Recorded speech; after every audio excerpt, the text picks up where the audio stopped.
guys hear me? Okay. Well, good afternoon. Welcome to our session on protecting Amazon EC2 instances, relational database on EC2, and NoSQL workloads that are running on EC2. My name is Ken Afoy. I am a solutions architect at a company called Rubrik. And I have two other gentlemen who will be sharing the stage with me today. Do you guys want to introduce yourselves? Hey, I'm Bill Gerling. I'm a cloud solutions architect at Rubrik. And I'm Rob Nolan. I'm a solutions architect at Amazon Web Services. Great. So our goal in this session is to go through a pretty ambitious agenda. What we want to do first is kind of set the table by giving you a quick primer. Rob's going to do that, about what Amazon EBS Snapshots is, how it works under the covers, and what are some of the use cases for using that particular service. And then I want to talk about a little bit of time talking about how you can protect EC2 instances through the EBS snapshot, but manage the lifecycle of that using Rubrik. So Rubrik will kind of be the example of how you can actually integrate with the EC2 APIs to create a solution. Bill's then going to do a demo of how all that works, and then also talk about some custom use cases that we've built for customers using the Rubrik API and also the EC2 APIs, as well as other services within AWS. And then we'll end with a call to action. So first, I think Rob's going to go ahead and talk about EBS. Cool. Thanks, Ken. So just so I can get a baseline here, we wanted to make sure that everybody had kind of the basic information of what's available in the platform today. So I may go through this faster, I may go through this slow, depending on the answer to this question. How many of you in here feel fairly familiar with EBS and how it works and have messed with it before? Okay, about half the room, a little bit more than that. All right, so you guys can check your phones for the next couple of minutes. All right, so Amazon EBS is our block storage service, that we use to attach to EC2 instances. And this is designed for things like your boot volumes, database volumes, logging volumes, your applications, anything you want persistent that you want to create a block file system on, right? So we have our S3 object storage service, which is used for like huge amounts of scale and large numbers of objects, but is not as fast or as granular, right, as block storage volume. Block storage volumes are homed in a single availability zone inside of a given AWS region. And they can be replicated across to other availability zones or to other regions by using snapshots. Just a really quick primer on instant storage. So we do have storage you can get inside of an instance that's actually in the hardware versus EBS, right? So EBS is attached via a network interface that's dedicated with a lot of our instance types. But we also have instant storage, which gives you the ability to get very high performance, very low latency, because the actual storage devices are inside of the hardware. There are some differences, one being that EBS storage is a persistent storage, whereas instant storage is ephemeral, right? So when that instance goes away, that storage goes away as well. So works really good for databases like Mongo or Cassandra, where you're putting things in multiple copies going across multiple nodes, so you have persistence across many different servers. But if you want to persist on a single volume, EBS is really where you want to go. EBS gives you the ability to use features like EC2 Auto Recovery. So if an EC2 instance dies, like the underlying hardware becomes unhealthy, you'll get an alarm inside of the console that tells you that that underlying instance is unhealthy now and you should go ahead and schedule a reboot. But if it gets to the point where the instance is no longer answering the health checks that we create, we can actually auto-recover that instance for you based on a CloudWatch alarm. So the CloudWatch alarm notices that these metrics have exceeded the threshold you've set for unhealthy instance health check, and we'll go ahead and recover that instance. And the neat thing is that unlike when you do a terminate and restart with a new image or something like that, you get to retain the instance ID, all the metadata, the IP addresses, everything stays with that instance because it's not a scheduled termination and restart, it's something that was unintended. Different EBS volumes. So pretty much every Amazon Machine Image at this point you can find when you launch a new EC2 instance is SSD based. So we'll leverage our general purpose storage class for that. So it's general purpose SSD storage. And I believe it's around 3 IOPS per gigabyte, roughly, that you get guaranteed to your volume by default. And then the neat thing about GP2 storage, this is what we really want to see you put your boot volumes on, your kind of OS logging, application binaries, where you're not requiring a lot of sustained I/O performance. So the neat thing is you can burst with GP2 volumes and get the advantage of up to 10,000 IOPS on that volume to get a quick burst of I/O performance. So when When the instance boots up, for example, right, it's going to be hammering the disk for a few minutes, reading binaries into memory and doing all kinds of other things, but then it'll die down. So kind of similar to how a T2 instance or a T3 instance works versus a standard M4, M5, for example. IO1 instances are designed for when you have very critical workloads that need sustained IO performance. So what's really neat actually this week is we announced that we've doubled the performance of IO1 volumes from 32,000 IOPS to 64,000. And we've also increased the total throughput you can get out of those volumes from 500 megabytes a second to a gigabyte a second. So, depending on your workload, it's really important to make sure you select the right instance type. I've had customers come to me before and say, hey, I'm doing performance testing on your platform, and your performance is pretty bad. And we go and take a look, and we're like, well, everything's on GP2, right? So it's going to throttle you after a certain amount of time. So definitely take a look at those mechanisms, because it's important to understand those. And then surprisingly, we actually still offer hard drive-based EBS volumes as well, because believe it or not, there are certain I/O patterns that a good old spinning hard drive will actually beat an SSD with. So EBS snapshots, we can use those to protect our EBS volumes for DR and HA purposes, for example. So an EBS volume inside of an AZ is automatically protected, right? It's inside of that availability zone. We actually protect your data across multiple storage frames, so that if the hardware that your data resides on fails, we can automatically start reading blocks from another piece of hardware. So this gives you great availability for your data inside of a given AZ. However, if that availability zone were to become unavailable or you were unable to access your resources in that AZ, you'd no longer be able to access the data on that EBS volume. So what you can do is you can take a snapshot, and what we'll do is we'll copy all of the blocks of that EBS volume to S3. The neat thing about S3 is that S3 is a regionally protected service, meaning that whenever you write data into Amazon S3, we will protect it across at least 3 availability zones. And that's one of the reasons why we can offer things like an 11.9 durability guarantee with S3. So the EBS volume goes ahead and copies all of its data into S3. And then now I have this snapshot that sits and it's available to me regionally. So if the AZ goes offline, or I decide I want to put a copy of this data over in a different AZ, I can simply rehydrate that snapshot, create that volume back inside of that availability zone, and now I have access to that data. As I'm moving through that data, I have my original snapshot that I created for that volume. And then I can add new blocks to that volume, and I can get a second snapshot that only takes those added blocks, continuing on with a third snapshot and so forth. I can then take those different snaps at whatever state I want, restore those to a different availability zone, or potentially even restore that snapshot to a different region, giving me the ability to take a point-in-time copy of my data wherever I want and deploy it wherever else I might need to, whether it's cross-account. So maybe I'm using a multi-account pattern where I have specific accounts for development and testing. And then I have production. I can snap a production database with no impact to that database, take that snapshot and deploy it into a development account in a completely separate region for my developers to work on.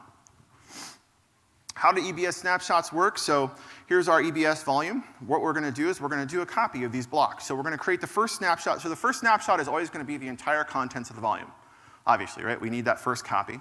So we're going to copy over blocks A, B, and C into snapshot 1. So now those live in S3. So now I have a copy of those blocks in all 3 availability zones in my given region. We'll just say we're using US West 2. I modify a block. So I've modified block C. So now I want to take another snapshot because I want to make sure to track the differential between those modifications. So what I can do is create a new snapshot. But instead of copying all the data all over again, which is wasteful, I'm only going to copy what changed. So I see that snapshot 1 already contains blocks A and B, and I know those haven't changed. So I'm just going to copy changed block C over, and now I have the original representation of the volume, and I have the new representation of the volume, which is the A and B from the first snapshot, and then I have the changed block C for the second. Now I add blocks D and E, which are new data that this volume has created. I've got C, the changed C block in snapshot 2. I've got the original A, B, and C in snapshot 1. So now I create snapshot 3. All I need to do is put D and E in there. So at any point in time, I can get a complete representation of the volume at those 3 states, the original state after the modification of block C, or the addition of blocks D and E. Make sense? Are we tracking? Okay. So if I decide to delete a snapshot, right? So I don't want snapshot number 1 anymore. I don't need that state. We've moved past that sprint, whatever the reason. So I'll go ahead and delete that snapshot. So the snapshot system's smart, and what it's going to say is, well, I need to keep blocks A and B, but I don't care about the representation of the volume with block C in its original state, so I'm going to take A and B, merge them into snapshot number 2, and then I'm going to delete snapshot number 1. So really all I'm deleting is that original block C state. Right? So you can see how we're moving data kind of in and out and we're being smart about it. We're only storing what we absolutely need to. So you're going to have that initial snapshot, which is going to be the full amount, but then you're really only going to be storing whatever the change rate is of your data as it lives on that particular EBS volume. So some of the great use cases for Snapshot is creating and sharing Amazon Machine Images. I have a lot of customers who are building Amazon Machine Image factories, where they will actually create an Amazon Machine Image, and then what they do is they use things like Packer or SCCM or Ansible to inject different configurations into those Amazon Machine Images. They take a snapshot, and then they automatically publish that as part of their deployment workflow. Right? So I'm not maintaining this huge library of gold images. I'm just basically creating these point in time, on demand Amazon Machine Images to deploy my infrastructure. You can also do this for dev test, for cloning or other cloning your databases, other server environments. There is integration with things to help do consistent snapshots for databases. Disaster recovery, either AZ disaster recovery or regional disaster recovery. And then you can create these AMIs like I was talking about before, where basically I have my custom AMI and then I can deploy that across the world using snapshot technology. Right? So this is how you would move your private machine images and share them with your coworkers or other partners or customers or whatever. So really quick, managing snapshots. The biggest, most important thing that I can tell you is tag everything all the time. Because I've gone into customer environments and done well-architected reviews where I find that a large percentage of their bill, unfortunately, is snapshots that they've created and never thought of, right? So take advantage of tags. They're free. You can put them on there. You can actually see what's going on. Snapshot scheduler. There's a few different tools out there now to schedule snapshots for automated, quick DR recovery purposes. We also have a data lifecycle manager now for EBS. I don't know if you guys have seen that. But it actually gives you the ability to create schedules and look at different tags to perform different pruning, cleaning, migration options for your snapshots. And then finally, take a look at things like Amazon CloudWatch and Lambda, because depending, we talked about the auto recovery, for example, right? The auto recovery metric that tells us the instance health checks have failed. CloudWatch is where I would go to create that alarm, to tell me that, hey, there's something going on with this EC2 instance. I want to go ahead and automatically restart it. And then CloudWatch can then inform a Lambda function and say, here's the instance ID I need restarted. Please institute that automatic recovery. DynamoDB is a great place to store a lot of the different metadata about your snapshots and your different instances so that you can correlate those things together. All right, I think that's it. Thanks, Rob. So Rob helpfully defined some of the base services and primitives that are required to protect your EC2 instances that are running EBS. So what I want to do now is talk about how Rubrik does it, how we're actually integrating with those APIs and across many of those services in order to protect your EC2 estate. So before I do that, I'm actually going to do a very quick, short intro on who we are and a couple of things that we do around AWS. Since Rubrik's probably unfamiliar to most of you, we're basically a data management company or data protection company that's going about the task of reinventing. I couldn't help myself use that pun, to reinvent the way that people think about how to protect their environment, whether it's on-premises or running in the cloud. And what we looked at was data protection today is a bunch of point solutions that are kind of put together. It makes it very complex to manage, really hard to scale. So we took the approach of saying, what if we could converge all those various parts and pieces that does your backups and restores and archiving and indexing and deduplication, compress that down to a single storage software platform that you can install on x86 hardware or even on a set of EC2 instances. And then we built it out using distributed systems principles so that you can actually scale linearly both capacity and performance just by adding new Rubrik instances. And then we extend that capability up to various public cloud providers, including AWS, to extend what the customer's estate is, where they can run their workloads. And we're a premier partner with AWS, and so we've worked with them quite a bit to build capabilities in to allow customers to migrate to the cloud, and then once they're in the cloud, to be able to do a number of things to simplify their data management needs. So I'm going to quickly go through some of those. The first solution that we put out was something called Cloud Out, and it's really simple. The idea is for customers who don't want to use tape anymore or don't want to store a lot of old backup files on disk on their data center, they basically can use S3 or Amazon Glacier as a target, as a storage repository, and we enable customers to do that, to take backups of their environment and then store that in S3 or Amazon Glacier or whichever target they want to use. And then Cloud On is the ability to say, once your backup images are running in S3, we give customers the option of doing something like taking let's say your VMware backups or your Hyper-V backups and be able to convert that into an Amazon Machine Image, which then can be used to launch essentially a replica of your on-prem environment, but running in AWS. So you can think of the use cases for that are typically test dev environments, disaster recovery, and we have quite a few customers who use that as a kind of part of their migration strategy from on-premises to the cloud. And then once they're running in AWS, or maybe you're a customer who've never seen the inside of a data center, who've never touched VMware or a physical machine, we want to obviously give you the capability of backing up your workloads that are running in AWS. And so we enable the ability to essentially run a cluster of EC2 instances that are running our Rubrik Cloud Data Management Platform, and then you're able to protect your EC2 instances from a file system level or from an application level. And speaking of application level, specifically, we have the ability to protect relational databases such as SQL Server and Oracle, where we basically can integrate with those database software, take a consistent snapshot, and then back those up. And that gives you, and also the logs, to give you the ability to restore to any point in time. So this is specifically for customers who are running EC2, and for whatever reason has chosen not to use RDS for these scenario, but to install and run Oracle or SQL Server on their EC2 instances themselves. And then we're seeing an increasing number of customers who are in the NoSQL space, specifically Cassandra and MongoDB.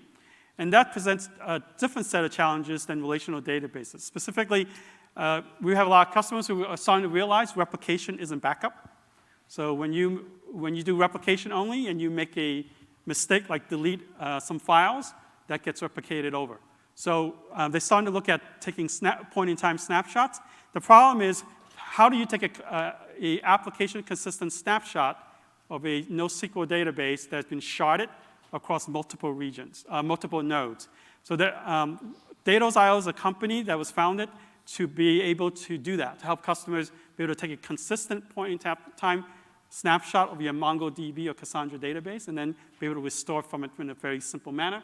So we've acquired that company and are working to integrate their software into our core products. So you can use our product to do both relational databases as well as NoSQL databases. And then I want to talk, this is where I'm going to focus most of our time, is around our native Amazon EC2 protection. So this is basically a way where you can take either Rubrik instances as running on-premises or as a cloud customer, we'll integrate the Amazon EC2 APIs to take EBS snapshots, create Amazon Machine Images, and we let you handle that data lifecycle management in a very simple manner. So, and the use cases for that primarily around, right now we have customers who are actually taking those snapshots manually, or they are managing a whole bunch of scripts to be able to take snapshots. And we've got a number of customers who don't expire their snapshots automatically, so they're running a large bill, as Rob mentioned, just trying to, just hosting old snapshots. So we want to be able to simplify that. We also want to simplify file level recovery. So it's pretty easy to restore an entire EBS volume from a snapshot. Trying to restore a single file takes some work, because you have to know where that file is and be able to know which snapshot volume to take it from. So we are simplifying that through our product. We also, as Rob mentioned, we want to be able to help customers be able to easily copy armies across regions for this potentially disaster recovery use cases. And finally, for customers who are hybrid, we'll basically give them a solution where they can protect their on-premise environment or their AWS environment using the same tools and the same API sets. Okay. So I want to dive a little deeper about what primitives are actually being used inside of EC2 and why we make the choice to integrate those specific APIs or primitives. So some or most of you might know that there's actually 2 ways to create a snapshot, EBS snapshot today. There's the create snapshot primitive and the create image primitive. So the create snapshot primitive basically is you basically issue a create snapshot command that takes a snapshot of the EBS volumes that you dictate, whether they be root or non-root volumes. And then after that, you need to issue a create image, registered image command, which will then take that snapshot, create an army out of it, and then register the army with your account so they can be used. The second option is a single primitive called the create image primitive, and that essentially does the create snapshot, create image, and register image in a single API call.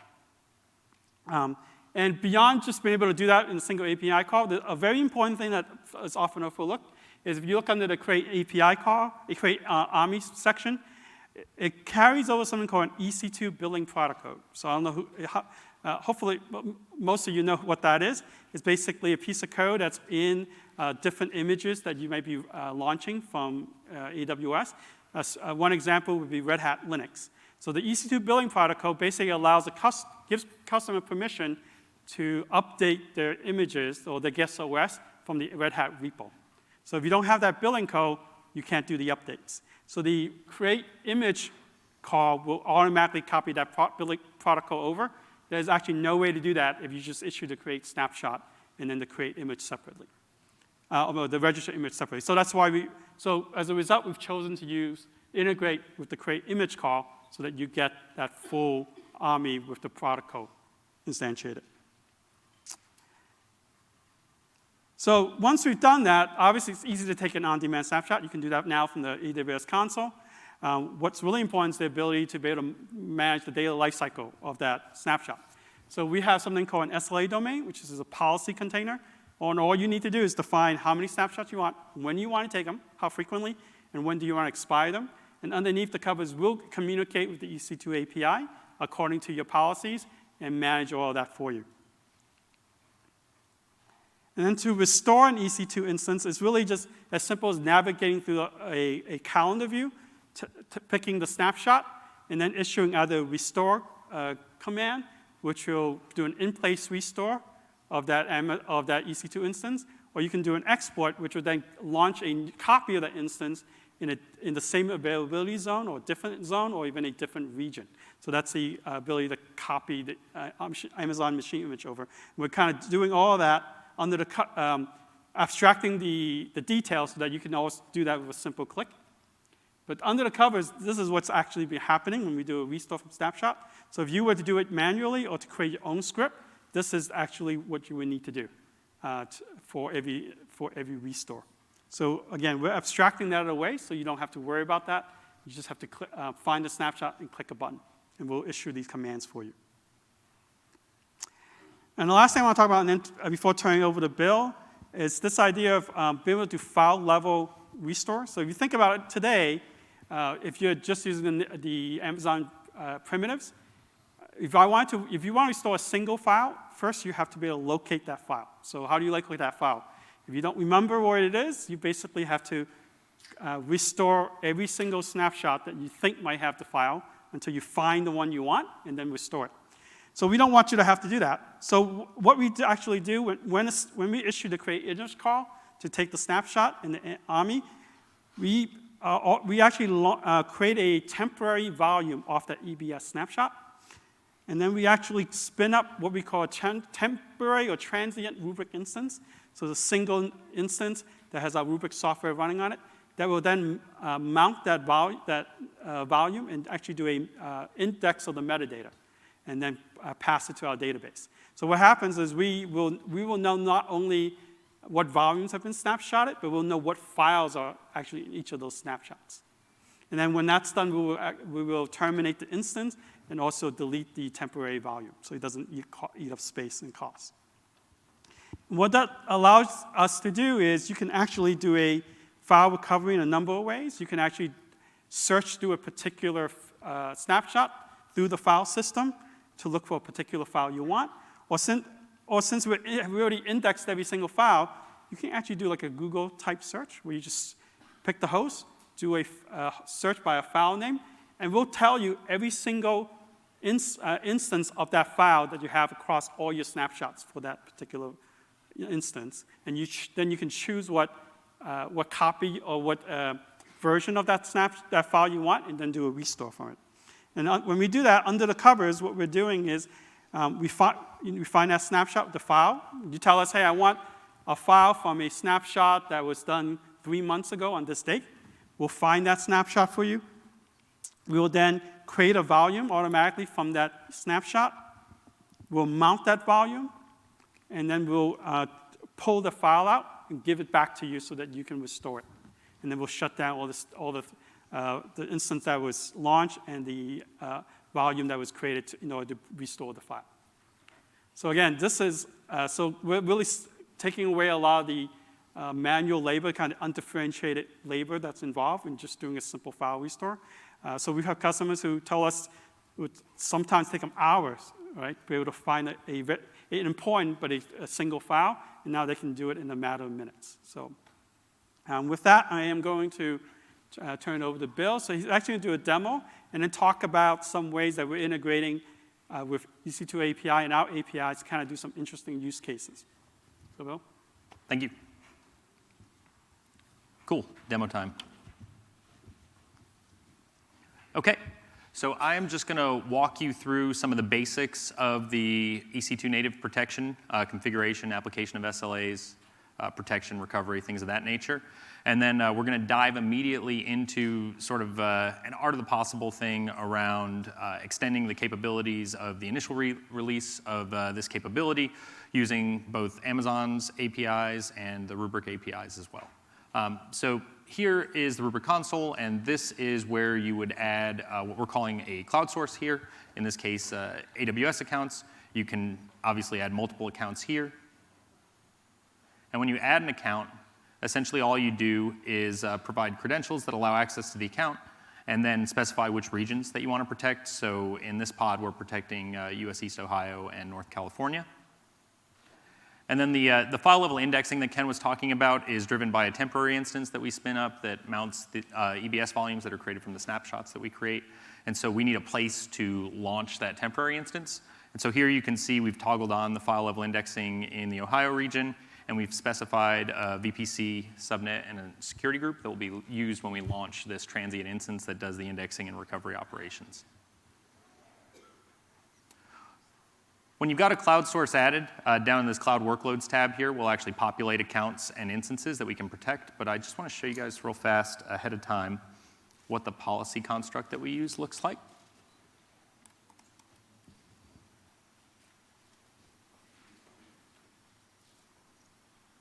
And the nice thing about these policies is they're portable across workload types. So I could essentially use this same policy and apply it to an on-premises workload, NAS database, what have you. And basically, we take a declarative approach to data protection. So instead of scheduling jobs and saying, hey, protect this workload at this point in time, then this one, then this one, then this one, instead we just create this policy document and we say, let me zoom in a little bit on that. We say, hey, take a snapshot every 4 hours, retain that 4-hour interval for 3 days, then prune it down to dailies, which are retained for 30 days, then prune it down to monthlies, which are retained for a year, and then prune it down to yearlies, which are retained for 3 years. And we handle all the scheduling and deconflicting any jobs that might be running, and we just report whether or not you're adhering to the SLA or in violation of the SLA. So sort of getting data protection out of the way of day-to-day ops. And then what we can do here is we can assign those policies at either the account level or at the instance level. So here we've got one account that has no policy assigned to it. And we can just come in here and we can select one of these policies, click submit, and it would be assigned at the account level. And all the instances within the account, within whatever regions we've chosen to protect, will automatically inherit that policy. And we can actually come in here at the instance level and we can declare policies directly on instances, which is what's been done in this lab environment. So you can see the vast majority of the instances are unassigned, and then we've got a couple of these instances here that have policies direct assigned to them. So like for a test dev account, this would be useful where you might protect the entire account with a bronze SLA, and then as stuff was getting near and near production and became near and dear to your heart, maybe you would do a direct assign of a gold SLA to those more important workloads. Drilling into what this looks like in our console, and this is sort of a consistent view for cloud native instances, vSphere VMs, whatever workload you're protecting, you get the same sort of heads-up display. You get a calendar view, a little activity monitor that sort of describes what's going on with regards to this instance. You can see where it lives, what its instance ID is and its name is. I can do cool stuff here like single file search across all the snapshots for that instance. So this is index data that temporary instance actually generated and passed back to the Rubrik cluster. This cluster is actually on premises, so this is a physical appliance that's running this. It could just as easily be cloud-based cluster. And then we can see all the snapshots where that file lives, and I can pick which one I might want to recover that file out of, and we can download it locally today. So really just abstracting away a lot of the complexity that would come with single file recovery operations in EBS snaps. And our snapshots on the back end, like inside the actual console, just look like this. So they're Amazon Machine Images with block device mappings that reference the EBS snaps that represent the original volumes that were assigned to the instance we're protecting. And then we inject a bunch of metadata here into the items that we create.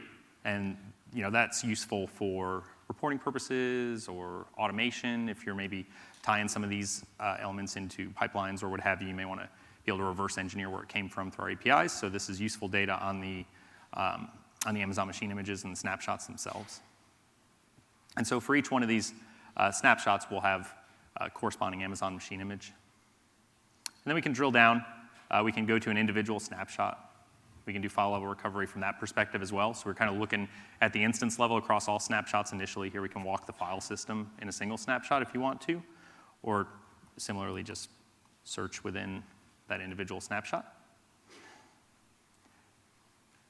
We can restore in place. So Ken kind of described what that looked like. If I were to hit restore here, it would just power down the instance, create volumes, swap the volumes out from under the instance, and power the instance back up. And we got plenty of time, so we could do an export as well. So I could call this Girling test, reinvent, select an instance type. I'm going to go cheap and do a custom instance type. And then we could choose to export this to another region if we wanted to. So maybe you're using a single account, prods in one region, test devs in another or something. You could bring it cross-region here. I'll just, bad demo gods.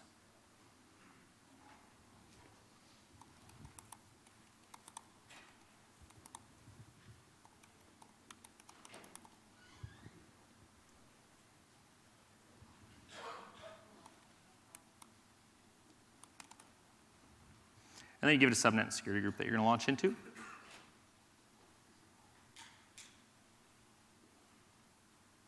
And then you can run the export job. And so what that's doing behind the scenes is, since we're going in the same region, it's using the existing AMI. If we're going cross-region, we would copy the AMI to the distant region first. And then we're just instantiating, using the run instances API call to actually fire up that instance. So if I come over here to the console, and go to EC2 dashboard, this guy's probably still firing up. But somewhere here, you would see my exported instance, and it's running and booting up now. And then that exported instance would also have a bunch of metadata that allows you to trace it back to where it originally came from, what its original source instance and instance ID was, what its original AMI was, so on and so forth. So really just the simplification of sort of the life cycle of these Amazon Machine Images and these snapshots, and then making data protection accessible regardless of whether or not you're protecting cloud workloads, on-premises workloads, application workloads, what have you. Single set of APIs, single policy construct.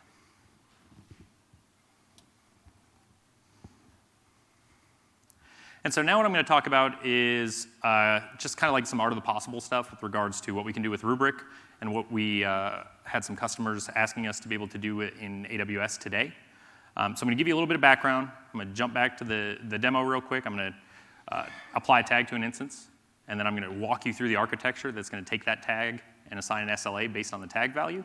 And then we'll flip back and we'll do the big reveal, and you'll see that the SLA actually gets assigned. So the scenario here is a customer that's a hybrid cloud user. They're a pretty mature AWS consumer. They were using this cloud-native functionality to apply SLAs at the account and instance level today, but they were really diving deep into more automated deployment paradigms, and they were seeking a push-based data protection architecture as opposed to a pull-based data protection architecture.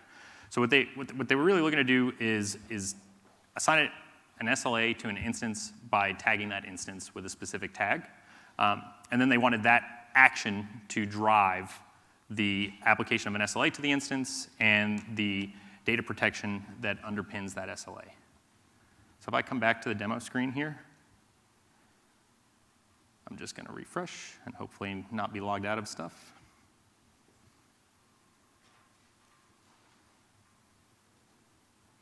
Cool. So you can see we've got an instance here. There's a workload instance that I'm just using for testing. It's got the instance ID, it's got the instance name, so on and so forth. We jump into the management console here. That instance is right here. Let me refresh that console, make sure we're still good too. We are. And so if we look in Rubrik today and we look at this specific instance, it does not have an SLA assigned to it. So it's essentially an unprotected instance. We've added that account. We're aware that the instance exists, but we're not doing anything with it today. And what we seek to do is we seek to be able to come here to this instance, or when we provision this instance, or through automation, whatever your management paradigms are, we want to be able to tag this instance with an SLA value. So let's just say gold here. And then when you tag that instance, that should drive automation that will assign the SLA to the instance, or assign the SLA policy to the instance, and data protection kicks off right away. And so what this would allow you to do is really use an automated deployment pipeline that just adds the appropriate tag. You never even have to touch our APIs directly or touch our console, and your data is being protected. I'll let that run in the background. I'll kind of walk you through how this works.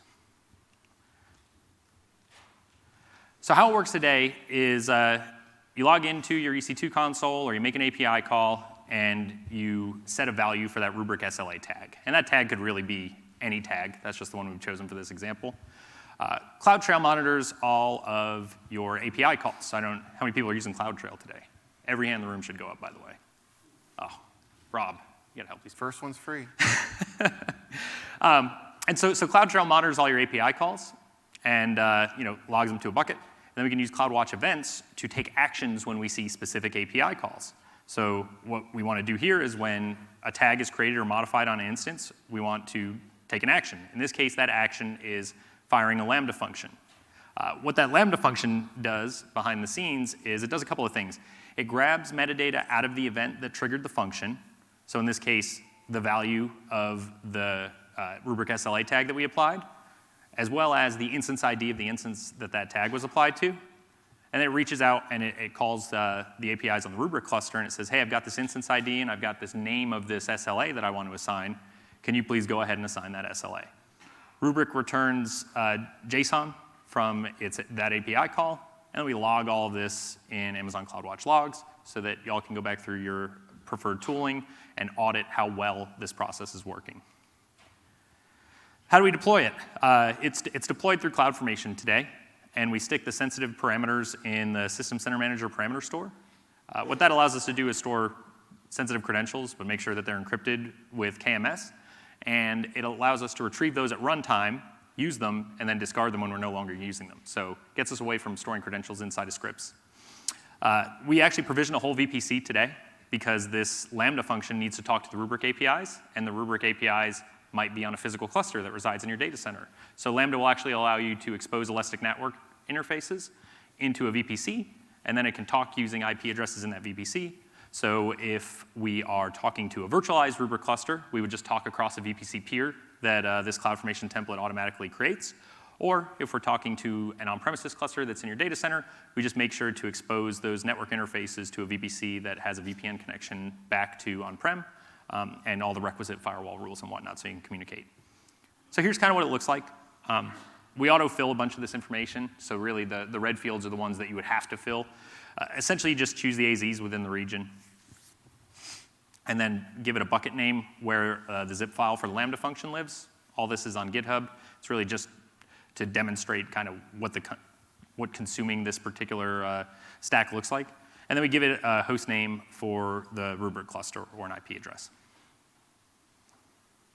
From there, we can use CloudWatch events to capture the event that we want, and then we can trigger the Lambda function that actually does all the heavy lifting for the application of the SLA. And the big important thing here, and I think just something that's generally useful if you're not super familiar with CloudWatch events and Lambda, is that we only want to fire this thing when a specific event takes place, when that tag is updated or created. And that allows us to save on Lambda, since Lambda is billed by runtime and by memory footprint. We really just want to fire the function when we absolutely need to. We don't want to fire it unnecessarily. That's kind of what it looks like. So I showed you before actually applying the tag to the instance. And then on the right-hand side here, you can see the event pattern that we're using to make sure that we are only capturing the create tags event when we touch this rubric SLA tag. And the nice thing about that API call is that create tags API call is used when we update a tag or when we create a net new tag. So we don't need to capture two different event types. And the payload is Lambda and Boto3. Boto3, pretty popular Python SDK for interacting with AWS. We log using the logging module. When you run the logging module inside of Lambda, it automatically logs out to a log stream on CloudWatch logs. We use Boto3 to fetch those credentials out of the parameter store. And then we also actually pluck out the instance ID and the name of the SLA that we want to apply from the event that CloudWatch Events passes to Lambda. So just by the event firing, we're given all of the information that we need to use to actually apply this SLA. And it's pretty simple once you've got all of the underpinnings in place. So that block in the top right there, we essentially look up an internal ID for the SLA that we need to apply. We look up an internal ID for the instance that we're going to apply it to. And then we apply the SLA to the instance and grab the outputs. Then we just log it all to CloudWatch logs. And so coming back over here for the big reveal, we applied that tag. And if we jump into the rubric cluster here and just do a refresh,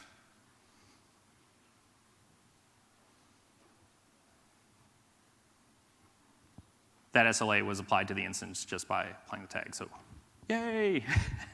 But I think more importantly, how it's deployed and what everything looks like behind the scenes is probably what's of value to this crew here. So again, it's deployed through CloudFormation. You can see all of the things that we create when we create this CloudFormation stack here.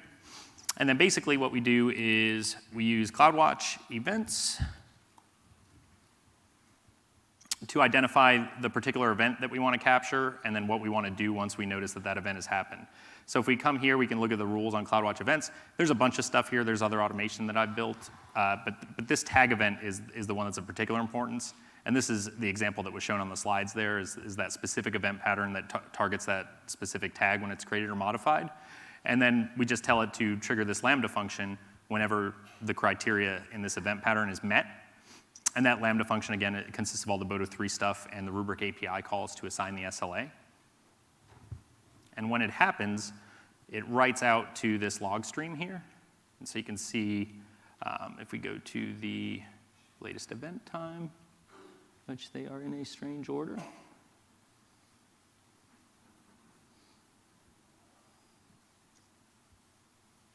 Bad logs. There we go.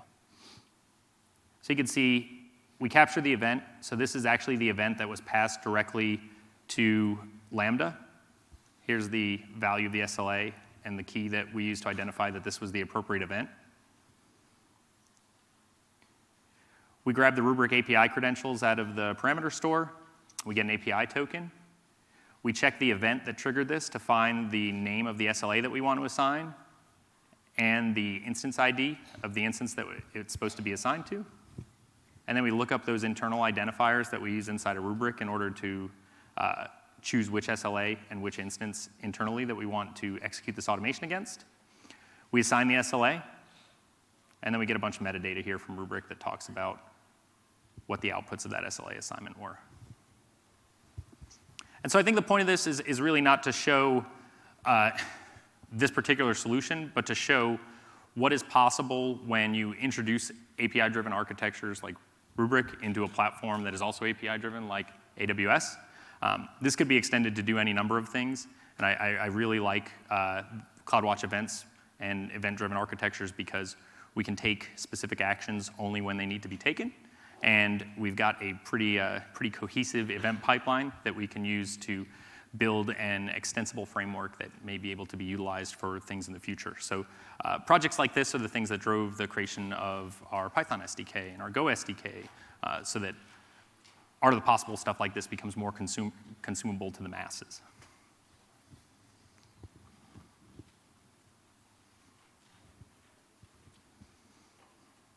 And so with that, we kind of come to the call to action part of this presentation.